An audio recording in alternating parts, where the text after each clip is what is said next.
Augustine, ഈ പട്ടേരി പയ്യനെ കൊണ്ടുപോ. സ്വാമി വാ. കരയണ്ട. ഇന്നലെ എന്താ ഇവിടെ സംഭവിച്ച കുട്ടിയെ? സത്യത്തിൽ ആർക്കാ കൈപ്പഴ പറ്റിയത്? രണ്ടാം സാക്ഷി മിത്ര കൊച്ചമ്മ എവിടെ? വെളുക്കുമ്പോ തന്നെ കുട്ടിയുടെ മിത്രടുത്തി വീട്ടിലേക്ക് പറഞ്ഞു വിട്ടു. അനിയന്റെ കണ്ണിലുണ്ണിയെ ഞങ്ങൾക്ക് വിട്ടുതന്ന് വീട്ടുകാരിയെ സേഫാക്കി വിട്ടുവെന്ന് നാട്ടുകാരിനി പറയും. അരുതാത്തൊന്നും പറയരുതേ. ഏട്ടത്തിക്ക് വിഷമം കൂടിയിട്ടാ പോയത്.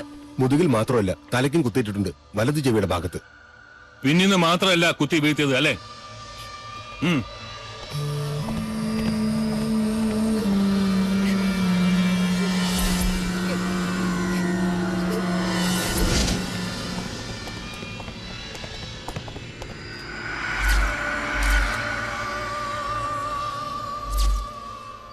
അഗസ്റ്റിൻ, ബോഡി പുറത്തേക്ക് എടുത്തോളൂ. സർ.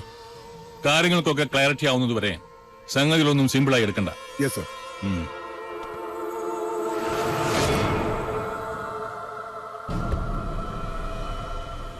അരുത്. ആ മുറി നിറയെ വവ്വാലുകളും നരിച്ചീരുകളുമാണ്. അതാരും തുറക്കാറില്ല. അനന്ത, എസ് പിയെ തടയണ്ട.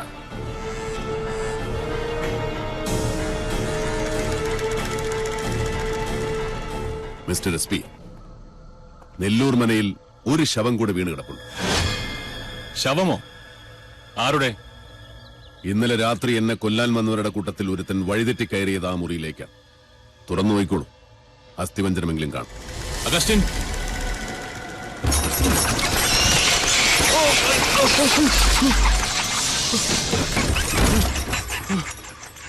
ജീവിക്കാൻ അർഹതയില്ലാത്തവരെ ആർക്കും രക്ഷിക്കാൻ കഴിയില്ല. നീചന്മാരുടെ മരണത്തിൽ സജ്ജനങ്ങൾ ദുഃഖിക്കാറില്ല.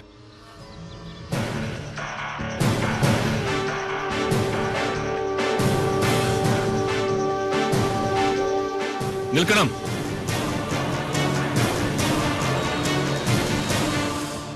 പട്ടാഴി തമ്പുരാനെ കണ്ട് കൈ തന്ന് സലാം പറഞ്ഞ് തിരിച്ചു പോകാനല്ല ഞാൻ വന്നത്. ഈ മരണത്തിലൊക്കെ നിങ്ങളുടെ കൈയില്ലേ? എനിക്ക് നിങ്ങളുടെ സംശയമുണ്ട്. സംശയിക്കണം സാർ. എല്ലാ സത്യാന്വേഷണങ്ങളുടെയും തുടക്കം സംശയത്തിൽ നിന്നാണ്. സംശയമല്ല, സത്യമാണ്. പ്രതികാരം ചെയ്യാൻ പട്ടാഴി മാധവൻ തുനിഞ്ഞിറങ്ങിയാൽ ആർക്കും തടുക്കാനാവില്ലെന്നറിയാം. ഇനി എത്ര ശവം കൂടി വീഴാനുണ്ട് ചമ്പ്രയിൽ? മീരാൻ സാഹിബ് വരണം. തുളസി, ഊണിന് ഏമാനുണ്ടാവും. ഇല്ല തമ്പുരാൻകുട്ടി, അത് പറ്റില്ല. ഇന്ന് എസ് പിയുടെ ക്യാമ്പ് ഇവിടെ. ഇല്ലത്തെ ചോറ് ഞാൻ ഒരുപാട് ഉണ്ടിട്ടുള്ളതാ. പരിചയമില്ലാത്തവരുടെ മുമ്പിൽ വെച്ച് ഞാൻ തമ്പുരാൻകുട്ടിയോട് പരിചയക്കേട് കാണിച്ചു, പോലീസ് കളിച്ചു. തമ്പുരാൻകുട്ടി ക്ഷമിക്ക. ഇതിലൊന്നും ഒരു കാര്യമില്ല. സീസറിനുള്ളത് സീസറിന്, കാഫറിനുള്ളത് കാഫറിന്. കുപ്പായമിട്ടാൽ എല്ലാ മുഖവും ഒരുപോലെ കാണണം, അതാണ് ശരി.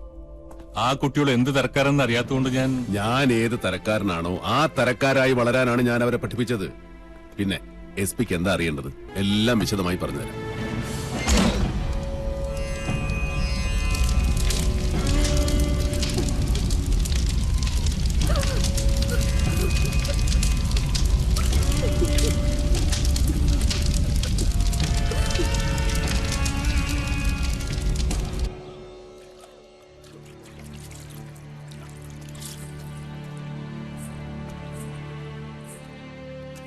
മുടിയഴിച്ചിട്ട് ആർത്ത് വിളിച്ച് കൂവുകയും ചിലപ്പോൾ മുത്തുമണി കിലുങ്ങുന്നത് പോലെ പൊട്ടിച്ചിരിക്കുകയും ചെയ്യുന്ന മണിയൻകൊട്ട് സാവിത്രിയുടെ ഉച്ചഭാഷിണി. എന്താ അത്? ബാവൂരി മഹാറാണയുടെ ശില്പശാസ്ത്രത്തിൽ ഇതിന് പഞ്ചയന്ത്രം എന്ന് പറയും. പഞ്ചഭൂതങ്ങളെ പ്രീതിക്ക് വേണ്ടി ഭവനങ്ങളിൽ സ്ഥാപിക്കേണ്ട യന്ത്രം.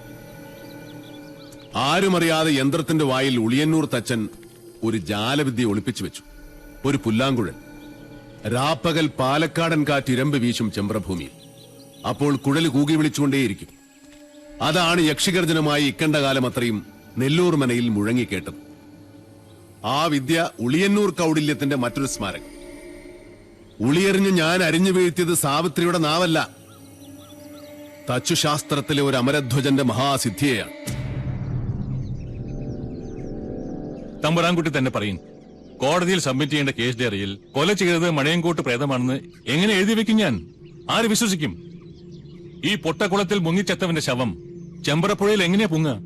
അസംബന്ധം. അസംഭവ്യമായി ഈ ഭൂമിയിൽ ഒന്നുമില്ല. നെല്ലൂർ മഠം പണിതത് വടക്കൻ തച്ചുശാസ്ത്രത്തിന്റെ കർമാധികാരിയായ ഉളിയന്നൂർ തച്ചനാണ്. ഇതിൽ ആര് വീണാലും അവന്റെ ജഡം പുഴയിലേ പൊങ്ങൂ.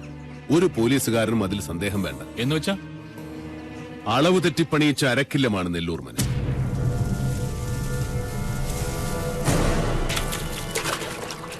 ഇത് കുളമല്ല, കിണറാണ്. ഇതിനുള്ളിൽ അകവളവും ഉൾക്കുഴിവുമുള്ള ഒരു ജലനാളി തീർത്തു വെച്ചിട്ടുണ്ട്. കൈമിടിക്കുള്ള ആ മഹാതച്ചൻ. ആ സൂത്രപ്പണി അറിയാതെ ഇവിടെ കാൽ വയ്ക്കുന്നവൻ ആരായാലും ശരി, പതിക്കുന്നത് പടികുഴിയിലേക്കാവും. അന്ന് ഗിരീശൻ ചവിട്ടി വീഴ്ത്തിയപ്പോ ഞാൻ നേരിൽ കണ്ടതാണ് കുളത്തിന്റെ അടിത്തട്ടിലെ വിസ്മയലോകം. കണ്ടാൽ കുളം, ഉള്ളിൽ 140 കോൽ ആഴമുള്ള കിണർ, കുളത്തിന്റെ അടിത്തട്ടിൽ നിന്ന് തുടങ്ങുന്ന ഒരു ജലപാതം, ഏകദേശം 200 മീറ്റർ നീളമുള്ള ഒരു ടണൽ. നെല്ലൂർക്കാരനവരും എന്റെ അച്ഛനും കുഞ്ഞുണ്ണിയും ഈ ടണലിൽ കിടന്നാണ് ശ്വാസം മുട്ടി മരിച്ചത്. കിണറിനുള്ളിലെ വായുമർദ്ദം കാരണം വീഴുന്നവൻ നിലകിട്ടാത്ത ആഴത്തിലേക്ക് ആണ്ടുപോകും. കൊണ്ടുപോകുന്നത് നീർമൃതയും സാവിത്രിയുമൊന്നുമല്ല, സാക്ഷാൽ ഭൂഗുരുത്വം. അരനാഴിക നീളമുള്ള നാളിയുടെ അങ്ങേയറ്റം കെട്ടിയിരിക്കുന്നത് ചെമ്പ്രപ്പുഴയുടെ നെഞ്ചിലും. കുളത്തിൽ വീണവന്റെ ശവം ഏറ്റത്തിൽ ഒഴുകി പിന്നെ പൊങ്ങുന്നത് പുഴയിലായിരിക്കും. എന്താ, പരീക്ഷിച്ചു നോക്കിയാലേ വിശ്വാസം വരുന്നുണ്ടോ മീരാൻ? പണിതവനേക്കാൾ മിടുക്കനല്ലേ അടിച്ചു പണിത എന്റെ ചങ്ങാതി. പ്രൊഫസർ പട്ടാഴി മാധവൻ നമ്പൂതിരി പറഞ്ഞതൊക്കെ എനിക്ക് വിശ്വാസം.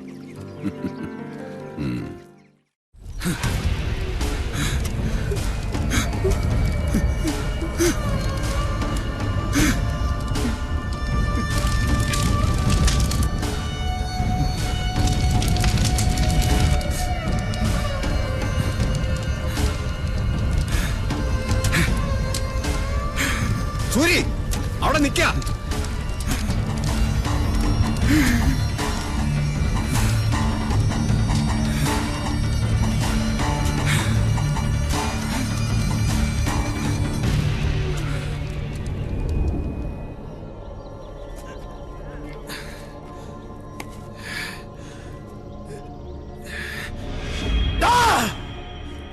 കാലപുരിക്ക് പോകാൻ ധൈര്യം ഉണ്ടാച്ചാ ഇറങ്ങി വാടാ തിരുമേനെ. കുട്ടാ,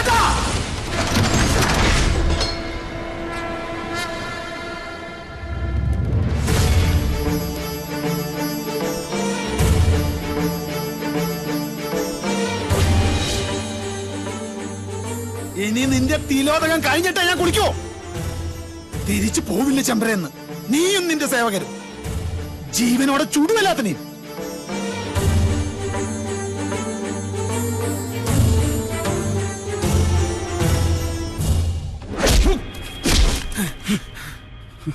കുഞ്ഞുണ്ണിയേട്ടൻ എന്ന ശിക്ഷയുടെ കാലാവധി കഴിഞ്ഞിട്ടില്ല നിനക്ക്. ആ അടിക്ക് നിന്റെ ആസനം മാത്രമേ പോയിട്ടുള്ളൂ. ഗുരുവിന്റെ അടിക്ക് നിന്റെ തല തെറിക്കും. ചാവരോടാ നിനക്ക്. അനന്ത വിട്, ഈ തിരുവങ്ങനെ ഞാൻ പറഞ്ഞു വിട്ടോളാം. ഈ മുറ്റത്ത് നിന്റെ ഒച്ച ഇനി പൊങ്ങരുത്. ഇറങ്ങി പൊക്കോണ ഈ നിമിഷം. പട്ടാഴി തിരുമേനിയുടെ മുമ്പില് പിച്ച വെച്ച് നടക്കുന്ന മകനെ അയച്ച മൂപ്പിലാനുണ്ടല്ലോ, നിന്റെ അച്ഛൻ, അയാളെയാണ് എനിക്ക് കാണേണ്ടത്. ഉപദേശിച്ച് പദം വരത്തേണ്ട പ്രായം കഴിഞ്ഞുപോയി മൂർഖന്. താൻ എന്റെ അച്ഛനിട്ട് എന്നെ കുത്തിയല്ലേ? ഇക്കണ്ട കാലം എന്റെ അച്ഛൻ തലി കയറ്റി വെച്ച് കൊണ്ട് നടന്നിരുന്നത് മനസ്സിലായില്ലേ? പട്ടാളി തമ്പുരാന്റെ ഗുലാനെ തന്നെയാ. സൽക്കാരത്തിന് വിളിച്ചപ്പോഴൊക്കെ ഞാൻ ഓടി വന്നത് മേലടുക്കളയിലെ രുചി നുണയാനല്ല, മണിയൻകോട്ട ആയുധപ്പുരയുടെ ശേഷി അളക്കാനാ. അതും പട്ടാഴി എന്ന് പറഞ്ഞിട്ടാ. അതാ കഥയുടെ ഗുളിക ചുരുക്കം. അതല്ല, തന്തയും മക്കളും പൊരുതാൻ നിന്നാൽ അന്യം നിന്നുപോവും മണിയൻകോട്ട് ഗോത്രം. കളി മാധവനോടാ.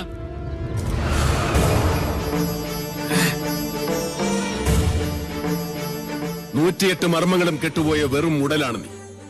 ഇനി ഒരിക്കലും നിന്റെ വാക്കും നോക്കും നേരെ നിൽക്കില്ല.